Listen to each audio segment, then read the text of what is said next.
안녕하세요. 저는 40대 여성입니다. 서울 살고 있고요. 요즘 사연 유튜브 들으면서 재미 붙이다 보니 제 사연도 한번 보내보면 어떨까 싶어 써봅니다.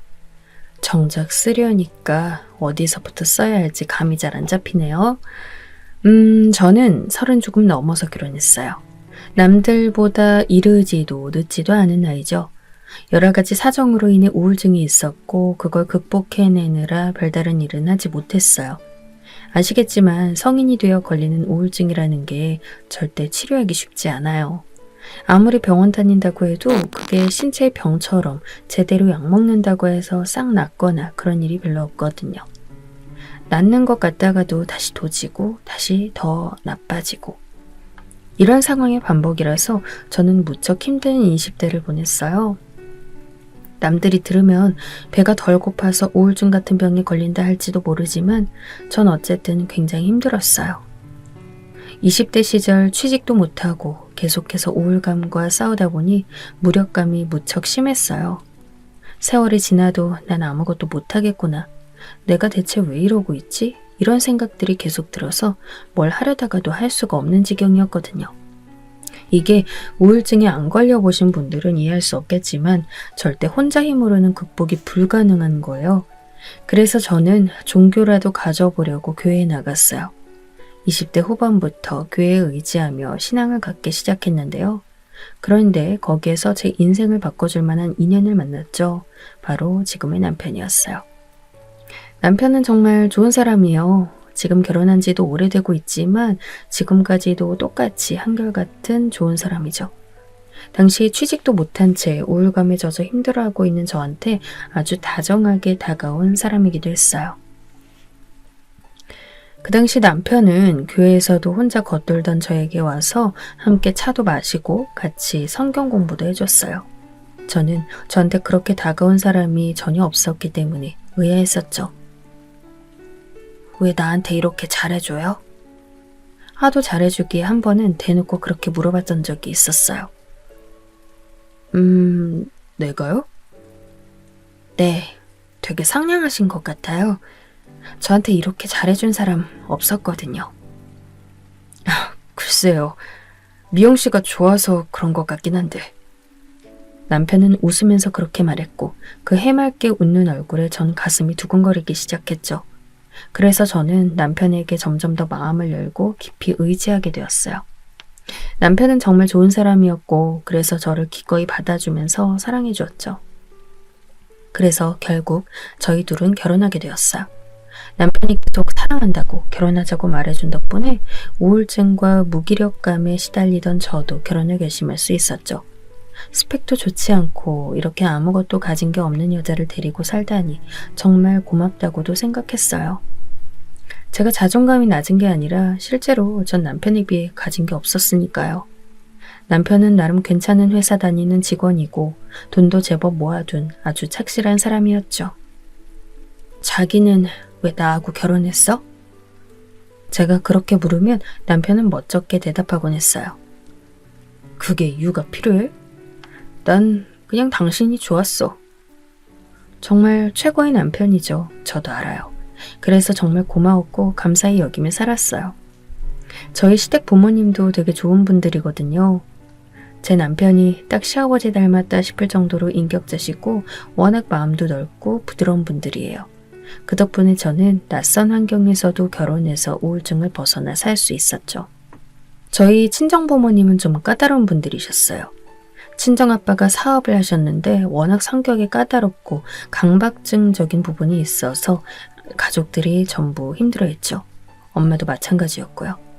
그 사이에 태어난 저와 동생은 도리어 좀 자유로운 걸 갈망하는 성격이라 무척 트러블이 많았어요.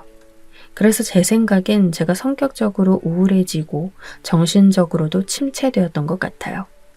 아무튼 20대가 정말 지옥 같았고 도리어 결혼한 30대 초반 이후 훨씬 정신적으로 안정되어 살 수 있었죠.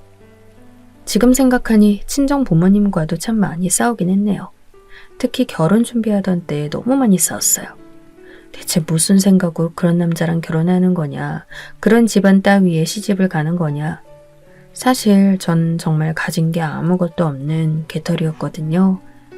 그런데 친정 부모님은 도리어 저희 남편과 시댁을 무시하면서 마음에 안 찬다고 타박을 너무 많이 하셨죠. 상견례 때도 예의 없이 구셔서 제가 민망해서 시댁 부모님한테 낯을 들지 못할 지경이기도 했고요. 얼마나 어처구니가 없던지. 시부모님은 그걸 다 이해해 주셨어요. 결혼 초 제가 나쁘끄럽게 시부모님 앞에서 술을 마셔서 취한 상태로 제 이야기를 다 했는데 저희 부모님에 대한 이야기까지도 죄다 털어놓은 적이 있었어요. 시부모님은 그 이야기를 제 술주정에 가까운 그 이야기를 전부 들어주시고 절 조용히 위로해 주셨었죠. 그런데 어떻게 제가 저희 시부모님을 사랑하지 않을 수 있을까요? 시아버지는 택시를 운전하셨고 시어머니는 간혹 아르바이트 개념으로 나가서 일하시는 분이었어요. 사실 시댁이 그렇게 잘 사는 편은 아니었죠. 아마 제 아버지는 그게 정말 싫은 모양이었지만 저는 돈이 적은 게 낫지 감정적으로 말라붙은 친정에선 살 수가 없더군요. 그런데 남편한텐 1살 터울의 남동생이 한 명 있었어요. 저한텐 시동생이죠. 이분이 남편보다 먼저 결혼했어요. 나중에 듣기로는 혼전 임신을 해서 급하게 결혼해야 했기에 어쩔 수 없이 형이 남편보다 먼저 결혼하게 되었다고 하더군요. 동서는 평범한 사람이었어요. 저보다 3살 아래라 아무래도 젊기도 하고 패션 센스도 있고 세련된 느낌의 여자였죠. 그리고 애를 빨리 낳아서 기르고 있어서 딱 그 나이 때 젊고 세련된 애기 엄마란 느낌이 있었어요. 시댁에서 제일 싫은 사람을 꼽자면 동서였어요. 제가 손윗사람인데 본인이 먼저 결혼해서 이 집안에 들어왔다는 이유로 자기가 손윗사람처럼 굴곤 했어요. 그리고 틈날 때마다 시간제 학원 강사로 아르바이트처럼 일을 나가곤 했는데 그 때문에 전업주부로 집안에 들어앉은 저를 무시할 때가 많았죠. 지금도 그때가 기억나네요. 동서는 제가 전업주부이기 때문에 굉장히 무능력한 사람이라고 생각하곤 했어요. 어느 날은 동서가 친구들과 같이 제주도 놀러 갔다 오면서 스카프를 사줬어요. 뭐 제주도 여행 정도면 아무것도 사오지 않아도 별말 안 했을 텐데 그래도 생각해서 스카프까지 사다 주었으니 고마운 일이었죠. 시어머니한테도 1장, 저한테도 1장 사다 주더군요. 그런데 색깔이 제 스타일에는 너무 튀는 거예요. 꼭 감귤색처럼 아주 밝은 오렌지 빛이었어요. 어머, 동서 정말 고마워. 예쁘죠? 그거 진짜 실크예요. 저렴하게 사긴 했는데 질은 좋아요. 만져보시면 아시겠지만 톡톡하기도 하고 감 그렇게 두터운 게 좋은 실크예요. 동서는 제가 실크 스카프를 못 만져봤을 거란 전제하에 그렇게 말했어요. 물론 제가 뭐 스카프라든가 패션에 관심 있는 사람은 아니었지만 그렇다고 해서 완전히 문외한도 아니었어요. 제가 웃으면서 알았다고 고개를 끄덕였는데 동서가 이번에는 시어머니한테 또 그러는 거예요. 어머님 이거 함부로 빠시면 안 돼요. 다림질하셔도 안 되고요. 아, 그래? 이거 실크라 완전 조심하셔야 해요. 항상 가능하면 때 안 타게 조심해서 쓰세요. 이거 싸게 샀다고 해도 완전 비싼 거거든요. 아시겠죠? 동서는 시어머니한테도 가르치는 투로 말했어요. 아니 솔직히 옷감 다루는 거야 시어머니가 더 잘 아시지 젊은 동서가 잘 알까요? 싫은 소리 하고 싶은데 솔직히 지금 선물까지 사가지고 온 상황이니 그냥 입을 다물었어요. 시동생이 그렇게 막 돈을 잘 버는 타입은 아니라 동서가 학원까지 출강하며 추가로 돈을 버는 터라 그리 넉넉지도 않을 텐데 굳이 이렇게 스카프까지 사오고 제주도로 호화 여행 다녀오는 것도 이해가진 않더군요. 아유, 알았다. 고마워. 근데 내가 평소에 스카프를 안 해봐서 잘 하고 다닐지 모르겠구나. 시어머니는 웃으면서 말씀하셨어요. 시어머니 말씀도 맞았죠. 시어머니는 거의 보통 노년의 여성들처럼 옷을 입고 다니셨어요. 보통은 시장에서 사입고 다니셨고 멋을 낸다고 내셔도 그냥 조촐하게 단정한 옷 차려입으시는 게 끝이었죠. 스카프나 귀걸이나 목걸이나 그렇게 화려한 액세서리는 거의 하지 않는 편이셨어요. 아 진짜 하여간 어머님도 형님도 너무 패션에 센스가 없으세요. 취향도 좀 촌스러우시고. 걱정 마시고 이리 오세요 어머님. 제가 해드릴게요. 하필 동서가 어머님께 선물한 스카프는 빨간색이었어요. 대체 누가 센스가 없는 건지. 어머님 건 새빨간색, 제 거는 진한 노렌지색. 대체 이걸 어디다가 어떻게 매치해서 쓰라는 건지 알 수가 없었어요. 하지만 동서는 자랑스럽게 시어머니의 목에 스카프를 해주었는데 솔직히 말하면 북한에서 간 내려온 탈북 학생처럼 보였어요. 아유, 얼굴 엄청 화사해 보여요, 어머님. 동서는 그 꼴을 만들어 놓고도 자랑스럽게 말했어요. 전 그러고 싶진 않아서 애매하게 웃고 있는데 동서가 제 스카프도 집는 거예요. 형님도 제가 해드릴게요. 형님도 이거 매보신 적 없으시죠? 그럴 것 같아. 아니야, 동서. 난 그냥 내가 가져가서 해볼게. 아우, 이리 오세요. 어차피 모르시잖아요. 가르쳐드릴 때 배우세요. 아, 동서. 저한테 억지로 목에 스카프를 매주려고 하는데 시뻘건 스카프를 매고서 억지로 웃고 있는 시어머니를 보자니 이건 정말 아닌 것 같았어요. 그리고 스카프 하나 맬 줄 모르는 바보 취급하는 동서한테도 좀 화가 났고요. 아니야, 동서. 이거 좀 색깔이 내 취향은 아닌 것 같아. 말은 똑바로 해야지. 진짜 그건 아닌 것 같았어요. 고맙긴 한데 내 취향은 아니야. 이거 동서가 쓰면 안 될까? 마음만 받을게. 어머, 형님. 이 예쁜 색이 취향이 아니시라고요? 동서는 너무 놀랍다는 듯한 반응이었어요. 그럴 거면 네가 쓰라는 말을 곱게 돌려 있는데도 못 알아듣는 것 같았죠. 동서는 한참이나 고개를 갸웃거렸어요. 하긴 형님 취향이 좀 그렇긴 하죠, 항상. 내 취향이 뭐? 아니요, 좀 그렇잖아요. 예스럽다고 해야 할까? 동서가 그렇게 말하면서 웃는데 은근히 기분이 나빴어요. 아니, 제 취향이 어때서? 그리고 제 취향이 어떻든 본인이 뭐라고 참견한단 말인가요? 솔직히 불쾌했어요. 내 취향이 예스럽다고? 어디가 어때서 그래? 그리고 그냥 내 취향이니까 간섭하지 마. 아유, 알았어요, 형님. 이 색 싫어하시는 거 보니까 알만하다. 다음부턴 형님한테 어울리는 걸로 사다 드릴게요. 됐죠? 솔직히 말하면 제대로 쏘아붙이고 싶었는데 지금 일껏 사다 준 선물에 제가 트집 잡는 꼴이 되어서 일단 물러나기로 했어요. 동서는 계속해서 제 취향과 촌스러움에 대해 이야기했어요. 그냥 이번엔 내가 먼저 선물 거절한 거니까 참자 싶었죠. 시어머니도 빨간 스카프를 목에 두르고서는 아주 난처한 얼굴로 계속 동서의 말을 듣고 계시더군요. 사실 저희 남편은 아주 좋은 사람이지만 그렇게 돈을 잘 버는 편은 아니었어요. 괜찮은 회사 다니긴 했어도 월급쟁이니만큼 돈이 한정되어 있는 게 당연했죠. 그런데 시동생은 사업해서 간혹 돈을 많이 벌긴 했지만 거의 대부분 빚을 떠매고 가는 듯 했어요. 그래서 동서가 급하게 학원 강사 일을 찾아 나가기도 하고요. 평소에는 동서가 자기가 일하는 사람이라고 커리어가 있다고 자랑스러워했지만 가끔 본심이 드러날 때도 있었어요.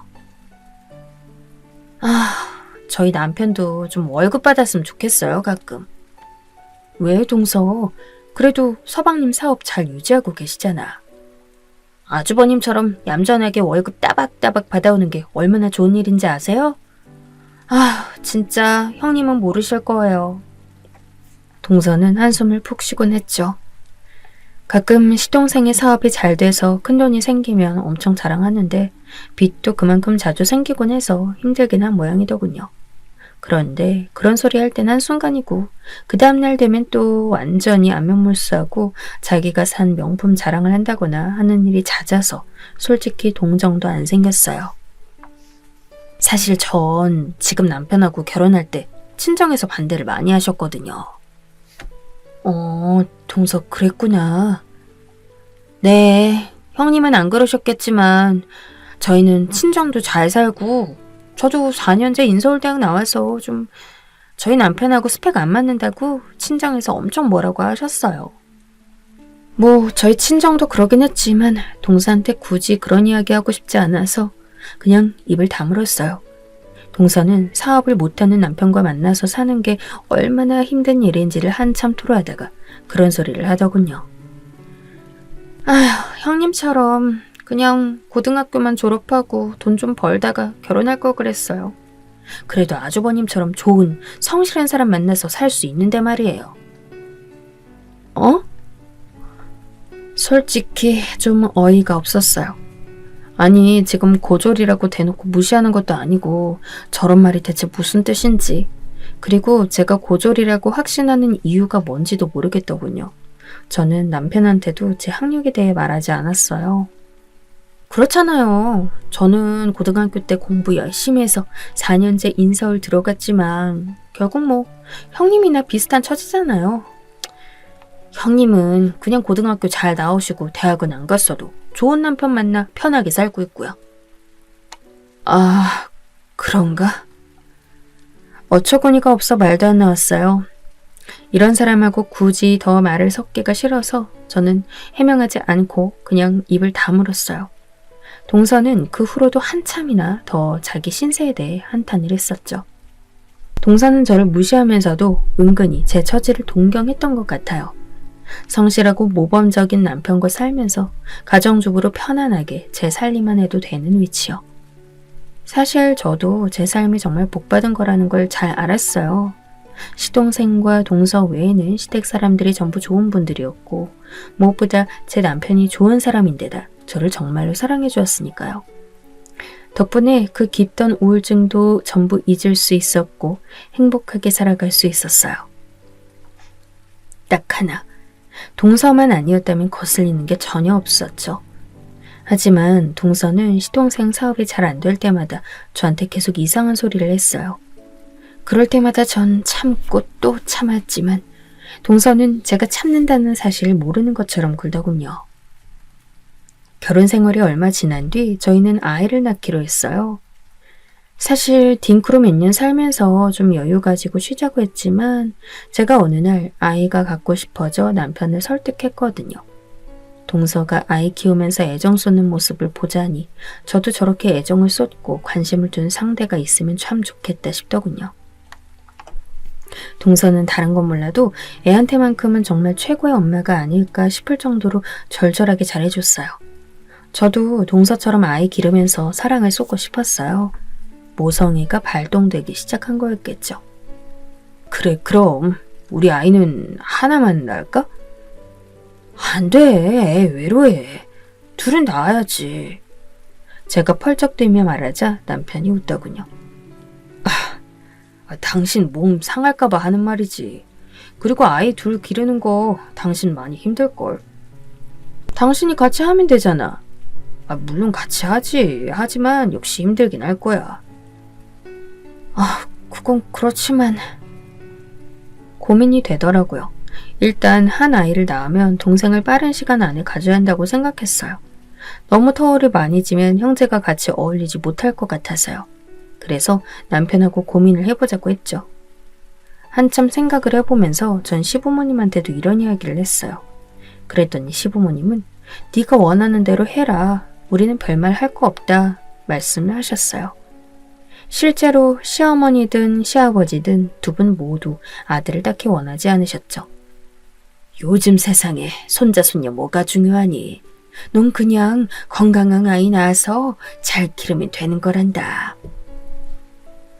시어머니는 항상 웃으면서 그렇게 말씀하셨죠.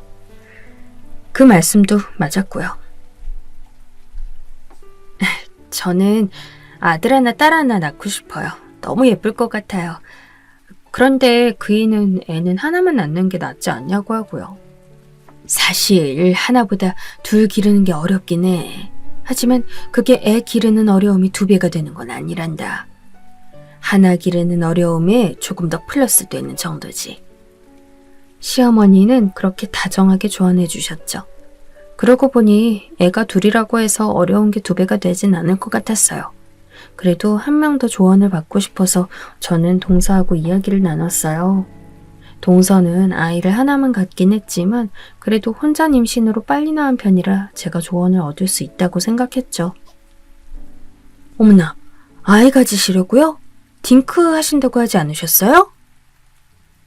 음, 아이 안 낳고 몇 년 좀 쉬었다가 생각해 보려고 했는데, 그래도 좀 더 빨리 낳는 게 나을 것 같아서. 하긴, 형님 나이가 있으니 빨리 낳아도 늦은 거네요. 아우, 늦은 나이에 낳으면 애 기억날 확률 높다던데? 동서가 그렇게 말하는데 첫 마디부터 기분이 확 상했어요. 하지만 제가 조언 얻는 입장이고 또 아이를 낳으면 분명히 동서한테 도움받는 부분이 있을 것 같아서 저는 일단 꾹 참았어요. 그런데 동서가 점점 더 말이 심해지더라고요. 그런데 아주버님 월급으로 아이 둘 괜찮으시겠어요? 제가 애 길러봐서 아는데 하나만 해도 진짜 돈 많이 들더라고요. 역시 비용이 많이 들지? 네, 진짜 많이 들고요. 거기다가 형님 연세도 있으셔서 애 돌보기 만만치 않으실 거예요. 막 무릎 관절도 아프고 팔꿈치도 아프고 장난 아니에요.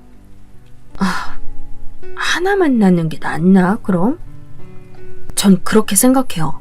그래서 저 건강하고 젊어도 하나만 낳고 말았잖아요. 동서는 말끝마다 자기가 젊고 건강하다는 사실을 어필했어요. 저는 좀 어이없었지만 그냥 그러려니 하고 넘어갔어요. 젊다는 건 분명 장점이긴 하고 저도 아이 낳는 데 있어서 노산인 건 확실했으니까요. 근데 아주버님 임신은 확실히 가능하시대요? 그게 무슨 말이야? 연세 드실수록 좀 더 임신 가능성이 낮아지거든요. 여자나 남자나 둘 다. 가족 계획이 문제가 아니라 그거부터 체크하셔야 할 것 같은데? 정자랑 난자 다 건강한지부터 병원 가셔서 검사하시는 게 좋아요. 이게 되게 직설적인 말인데요. 의학적으로 말씀드리는 거예요. 사실 제 친구들도 시험관 낳는 친구들이 엄청 많거든요. 미리 좀 점검해 보시는 게 좋아요. 너무 나쁘끄러운 말들이긴 했지만 그래도 동서 말이 틀린 건 없었어요. 솔직히 이렇게까지 적나라하게 말을 해야 하는 건가, 그래도 친척 간에 이런 식으로 직설적으로 말해도 되는 건가 싶었지만 한번 병원에 가볼 필요는 있다고 생각이 들었어요. 그래도 이런 조언이 분명히 경험자에게서 나올 수 있는 거라고 생각이 들어 고마웠죠. 다음 날이 나오기 전까지는 말입니다. 그리고 유전자도 잘 생각해 보셔야 해요. 아주버님도 뭐 그렇게 좋은 대학 나오신 거 아니잖아요. 물론 성실하시고 모범적이시지만 그래도 공부 잘하지는 못하셨던 거 고려하셔야 하고. 애기 낳아서 머리 나쁘면 되게 속상해요. 뭐 형님도 고등학교까지만 나오셨음 공부를 그렇게 잘하시진 않았을 텐데 머리 좋지 못한 아기는 그냥 하나로 끝내시는 게 좋아요. 저는 우리 애기 머리가 너무너무 좋다고 생각하는데 학업 계속 시킬 만한 돈이 부족한 것 같아서 하나로 끝낸 거라 좀 아쉽긴 하지만요. 이게 무슨 소리야 싶더군요. 아니, 저희 남편이 지방대학 출신이긴 했어요. 동서는 인서울이었고요. 그런데 그게 그렇게 차이가 크긴 하나요? 남편은 대학과 상관없이 좋은 직장에서 안정적으로 돈 벌고 있는 사람이었고 무엇보다 모범적이고 아주 성실한 사람이었어요. 너무 어이가 없어 화낼 타이밍도 놓쳤는데 동서는 눈치를 보더니 깔깔거리면서 곧장 다른 주제로 말을 돌렸어요. 속에서 열불이 나더군요. 그런데 일단 그래도 아이 낳으면 동서한테 도움받을 게 있겠다 싶고 시댁이 너무 평화로운데 괜히 분란 일으키기 싫어 그냥 입을 다물었어요. 그런데 그때 이거 계속 가만히 있으면 안 되겠다는 생각이 들었어요. 솔직히 동서의 말이나 행동이 너무 도를 넘을 때가 많았거든요. 저도 그렇게 얌전한 성격은 아닌데 그저 시댁 부모님과 저희 남편이 너무 좋아서 제가 얌전히 있으니 동서가 아주 한도를 모르고 말을 막 하는 것 같더군요. 저는 집에 와서 남편한테 그런 이야기들을 전부 했어요. 남편은 좀 심각한 얼굴이 되더군요. 아니, 재수씨가 자꾸 왜 그러지? 몰라. 본인이 인서울대학 나왔다는 게 인생에서 이룩한 전부인가 봐. 정말 그런가 보네. 좀 적당히 좀 하지. 당신이 이렇게까지 참아주고 있는데 말이야. 내 말이. 제가 화를 내니까 남편은 절 끌어안으면서 괜찮다고, 화내고 싶으면 그냥 화내라고 말해주었어요. 동서에 대해서 제가 참기만 하는 게 안타까운 것 같더군요. 그래도 저는 남편의 얼굴을 봐서, 그리고 저희 사랑스러운 시부모님 얼굴을 봐서 화를 내고 싶지 않았어요. 그리고 굳이 동서하고 사이가 나빠지고 싶지도 않았고요. 그런데 동서가 그렇게 두지 않더군요. 그러던 와중 또 사단이 일어났어요. 전 이래 보여도 책에 관심이 좀 많은 편이었어요. 그래서 집에 책을 많이 사서 보관하면서 읽었고, 그중엔 원서도 있었죠. 동서가 하루는 저희 집에 와서 둘러봤는데 책장을 보다가 깜짝 놀라서 눈을 크게 뜨더군요. 어머, 영어 원서도 있네요? 그냥 사놨어. 해리포터네? 재밌겠다. 그런데 이거 사놓으면 누가 읽어요? 아주버님 이거 읽으실 수 있어요? 정말 순수하게 궁금하다는 듯한 말투라 저는 화를 내야 하는지 아니면 그냥 순수하게 대답을 해줘야 하는지도 모르겠더군요. 아니, 해리포터 정도 되는 원서, 적당히 영어 교육 받은 사람이면 천천히라도 읽을 수 있는 거 아닌가요? 그리고 그게 읽는 용이 아니라 공부용일 수도 있잖아요. 왜 저런 소리를 하는지 정말 그 심리를 이해를 못하겠더라고요. 그냥 표지도 예쁘고 해서 사놨어. 동서의 물음에 굳이 대답해주기도 싫어서 전 이렇게 돌려서 대답했어요. 그랬더니 동서가 희죽거리면서 웃고 갑자기 책장을 샅샅이 보더니 해리포터와 영어 원서 동화책 몇 개를 골라서 꺼냈어요. 그건 왜 꺼내? 형님, 이거 저희 주세요. 이 집에선 읽을 사람 없겠지만 저희 애는 영어 잘하거든요. 이거 읽힐 수 있을 것 같아요. 뭐? 저는 너무 뻔뻔한 동서의 말에 어처구니가 없어서 빤히 동서를 바라봤어요. 하지만 동서의 얼굴 표정은 하나도 어두운 기색이 없더군요. 빌려달라는 것도 아니고 아예 달라니 대체 어디서 저런 뻔뻔함이 나오는 건가 궁금할 지경이었죠. 안 돼. 그거 양장본이라서 비싸게 주고 산 거야. 형님, 이거 책은 읽는 용이에요. DP용이 아니라고요. 뭘로 쓰든 그건 내 마음이지. 안 그래, 동서? 애한테 원서 읽히고 싶으면 사서 읽혀. 남의 책 탐내지 말고. 저는 화가 나서 전에 없이 냉정하게 끊어내고 책을 뺏어서 다시 책장에 꽂아놨어요. 동서는 황당하다는 얼굴이 되더니 곧 표정을 굳히고는 쌩하니 나가버리더군요. 저는 그 일은 그렇게 마무리되는 줄 알았어요. 그런데 며칠 뒤 동서한테 전화가 오더라고요. 형님, 저 지금 집에 가도 되나요? 집에? 나 지금 집에 있긴 한데. 저희 애랑 가려고요. 뭐? 갑자기 동서애가 애랑 같이 온다니 좀 황당했지만 전 일단 오라고 했어요. 저도 집에 있는데 굳이 오지 말라고 할 이유가 없었거든요. 그런데 동서는 현관문을 열고 조카를 데리고 들어오더니 곧장 싱글벙글 웃으며 애 손을 놔줬어요. 애는 5살이라 아직 아무것도 모를 때였죠. 자자, 가서 빨리 책장 봐봐. 그런데 그 아무것도 모르는 어린이한테 동서가 책장에 가라고 재촉하는 거예요. 조카는 뒤뚱거리면서 빠른 걸음으로 달려가 책장에 매달렸죠. 동서는 제 눈치를 보다가 조카 손에 원서 몇 권을 쥐어주었어요. 제가 아끼고 애정하는 양장판의 비싼 원서였죠. 이거 우리 애가 너무 좋아해요, 형님. 저렇게 좋아하는 거 봐. 조카는 뭣도 모르고 동서가 쥐어준 책을 들고서 이리저리 흔들면서 책을 읽었어요. 저러다 찢어지겠다 싶어 불안했지만 애기가 하는 일을 가지고 뭐라고 하기엔 제가 너무 쪼잔한 인간 될 것 같아서 가만히 있을 수밖에 없었죠. 제가 불안한 기색으로 애를 쳐다보고 있으니까 동서가 깔깔 웃더군요. 형님, 저희 애가 조기 교육을 받아서요. 애가 영어를 잘해요. 아, 그래? 네.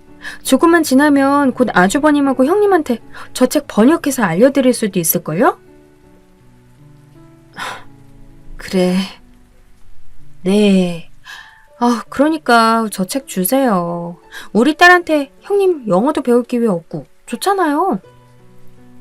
순간 머리가 아찔할 만큼 화가 났어요.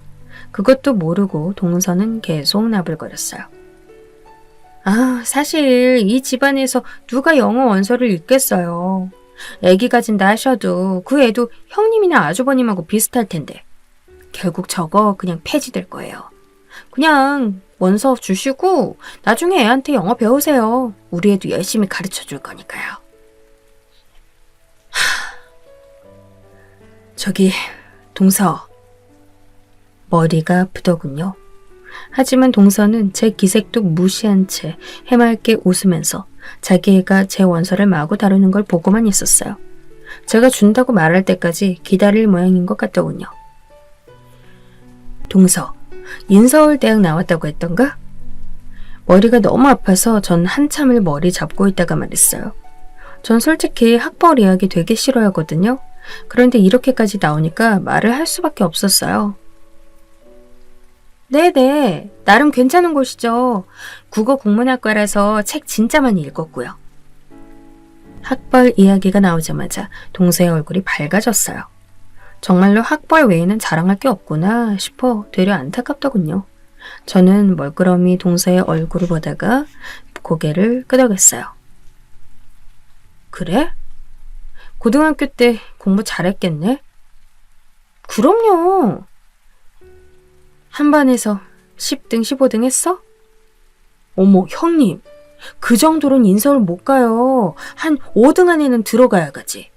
인서울 너무 우습게 보신다. 동서는 정색하면서 그렇게 말했어요. 전 한숨을 푹 쉬었죠. 저렇게까지 학벌에 집착하는 꼴이 너무 우스웠어요. 저는 책장 한 구석으로 가서 천으로 덮여져 있는 곳을 열었어요. 거기는 제가 20대 시절의 우울증의 원인이었던 증거물이 꽂혀 있었죠. 바로 졸업 앨범이었어요. 이거 보여줄까? 저는 그걸 가지고 와서 동서 앞에 내려놨어요. 벨벳으로 감싸진 큰 졸업 앨범을 보고 동서가 고개를 갸웃하더군요. 어머, 이게 뭐야? 어머, 뭔지 알겠어? 이거 서울대 졸업 앨범이잖아요. 형님이 이걸 왜 가지고 있어요? 놀란 눈으로 동서는 졸업 앨범을 이리저리 뒤집어 보았죠. 그리고 저는 졸업 앨범을 열어서 맨 앞장에 끼워놨던 졸업 증명서를 꺼내서 내놓았죠. 다름 아닌 제 이름이 써있는 증명서였어요. 그 순간 동서의 눈이 파르르 떨리더군요. 형님, 이거 뭐예요? 갑자기 기세가 죽은 목소리가 우습더군요. 전 조용히 말했어요. 서울대 졸업증명서지 뭐야. 그런데 왜 형님 이름이... 내가 졸업했으니까 써있겠지. 설마요. 못 믿는 눈치여서 저는 좀 웃었죠. 전 그래서 졸업 앨범을 열고 제 사진이 있는 곳을 보여줬죠. 20대 시절에 제가 웃으면서 그 자리에 있었어요. 사실 저는 이 졸업 앨범도 졸업 증명서도 좋아하지 않았어요. 왜냐하면 저는 20대 시절에 너무 큰 압박을 받아서 스트레스 받았고 그래서 우울증을 겪었으니까요. 보통 공부를 잘해서 명문대를 가면 그것만으로도 인생의 목적을 달성했다고 생각하는 사람들이 많죠. 하지만 직접 겪어보면 전혀 그렇지가 않아요. 서울대 가면 공부할 것은 더 많고 그만큼 더 큰 성취를 이루길 바라는 사람들이 잔뜩 쌓여있죠. 저는 그런 끝도 없는 경쟁 상태에서 너무 스트레스를 받아 우울증을 겪었어요. 20대 시절 정말 친구 하나도 없이 계속해서 우울감에 빠져 있다가 교회에 다니면서 간신히 정신적인 건강을 되찾은 것이 20대 후반의 일이었죠. 바로 지금의 남편을 만나서 간신히 정상으로 돌아온 거예요. 서울대 법학과, 그게 제가 졸업한 곳이었죠. 동서는 정말 생각도 못한 일이었는지 눈을 굴리면서 계속해서 믿을 수 없다는 듯 제 졸업사진과 졸업증명서를 번갈아 보았어요. 서울대 법학과라고요?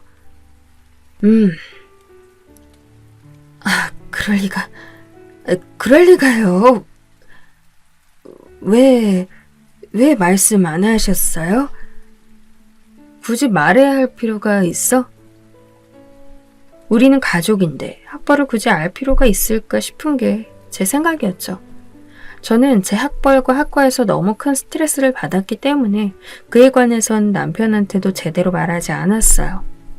다만 남편은 언젠가부터 제가 학벌에 대해 굳이 이야기하지 않고 그냥 묻지 말아달라고 했던 것을 알고 있어서 고졸은 아닐 거라는 사실을 어렴풋이 아는 정도였죠. 나는 우리 그이한테도 말 안 했어. 굳이 할 필요가 없어서. 내가 뭐 학벌 가지고 내세울 것도 아니고 그럴 필요가 없잖아. 그게... 동서, 인서울대학 되게 자랑스러웠나 봐. 그치? 제가 동서를 노려보면서 말하자 동서는 너무 당황해서 말을 더듬었어요. 당연히 당황스럽겠죠. 그렇게나 그동안 인서울대학으로 자랑질 쳐놨는데 정작 제가 서울대 법학과 출신이라니 말이에요. 나 한 번도 학벌로 자랑하겠다는 생각 해본 적 없어, 동서. 아, 네. 그런데 그런 생각을 하게 만드네. 동서, 사람이 그러면 못 쓰는 거야. 저는 천천히 동서한테 그렇게 말했어요. 어느새 조용해진 자기 엄마를 아는지 조카는 눈치를 보면서 자기 엄마한테 왔어요. 원서를 쥐고 있길래 저는 그 원서를 조용히 빼앗아 자리에 놓았죠. 이 원서 당연히 내가 읽는 거야. 잘 모르겠지만 난 책 읽는 거 굉장히 좋아하거든. 이해하기 힘들지? 아니요 형님. 그리고 지금 번역가 준비도 하고 있고. 그런데 죄송해요 형님. 5살짜리 조카한테 영어 배우라는 말도 듣고 참 별소리 다 듣는다. 그치? 제가 쏘아붙이듯이 말하자 동서의 고개는 점점 더 아래로 내려갔어요. 사실 누가 봐도 말이 안 되는 상황이긴 했죠. 제가 가만히 앉아 노려보고 있자 동서는 점점 더 어쩔 도리를 모르겠다는 듯이 쩔쩔맸어요. 내가 어지간하면 이런 소리 안 하려고 했어. 하지만 정말 참기 많이 힘드네. 네. 누군가한테는 그 학벌이 참 형벌처럼 버거운 걸 수도 있어. 동서, 난 서울대 학벌이 싫어서 우울증까지 왔으니까. 동서는 이해하지 못하려나? 그럴 수도 있겠네. 인서울대학 정도는 학벌이 싫어서 우울증 올 일은 없겠지. 솔직히 학벌로 이런 식으로 말하는 거 너무 유치하다는 생각은 들었어요. 저도 평상시에 이런 대화를 너무너무 싫어했고요. 죄송해요. 결국 동서는 망설이면서도 우물쭈물 사과를 꺼내놓았어요. 뭐가 미안한데? 그게... 잘못된 거 알고는 있었던 거지?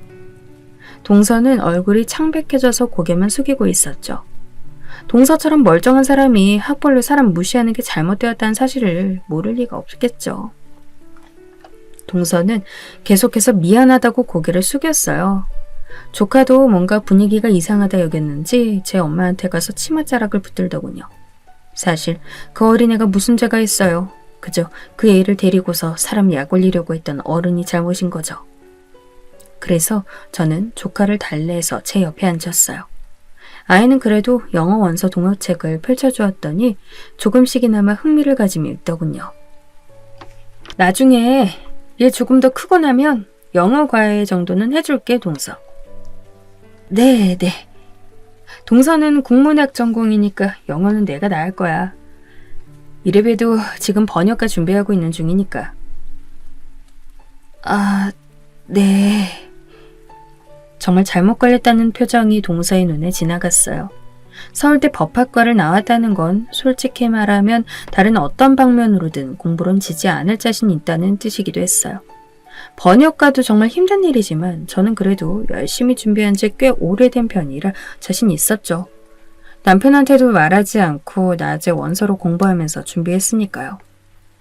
동서는 한참이나 말을 꺼내지 못하고 고개만 숙이고 있다가 차도 한 잔 다 마시지 못한 채로 돌아갔어요. 얼른 일어나서 도망가듯이 나가는데 저도 굳이 붙잡진 않았고요. 그날 저녁에 남편이 퇴근해서 왔는데 전 남편에게 저녁을 주고선 먹는 모습을 지켜봤어요. 남편은 의아한 듯이 고개를 갸웃거렸죠. 왜? 그게 할 말이 있어서. 할 말? 무슨 말인데? 당신이 이런 식으로 할 말 있다고 하는 거 처음인데 하면서 남편이 웃더군요. 그래서 저는 여태까지 남편한테도 말하지 않았던 제 학벌에 대한 이야기를 털어놓았어요. 남편은 진지하게 제 이야기를 들어주다가 고개를 끄덕이더군요. 오, 당신이 정말 똑똑한 사람이라는 건 이미 알고 있었지만 역시나 서울대 출신이었구나. 아, 그래? 티가 났어? 누가 봐도. 남편은 확고하게 말하면서 웃더군요. 저는 20대 시절 깊은 우울증을 앓았던 때에도 저한테 확신 가지고 다가와준 남편을 기억하면서 지금의 남편이 보여주는 반응도 정말 기뻤어요. 제 학벌이 아닌 저 자신을 보고 판단해주는 사람. 그런 사람이 제 남편인 거니까요. 그리고 그 이후로 동서는 아주 얌전해져서 다시는 학벌 이야기를 꺼내지도 않았어요. 그리고 저는 남편의 전폭적인 지원 아래 번역가의 길로 들어서서 나름대로 괜찮은 경력을 쌓아가고 있답니다. 제 이야기는 여기까지입니다. 끝까지 들어주셔서 감사합니다.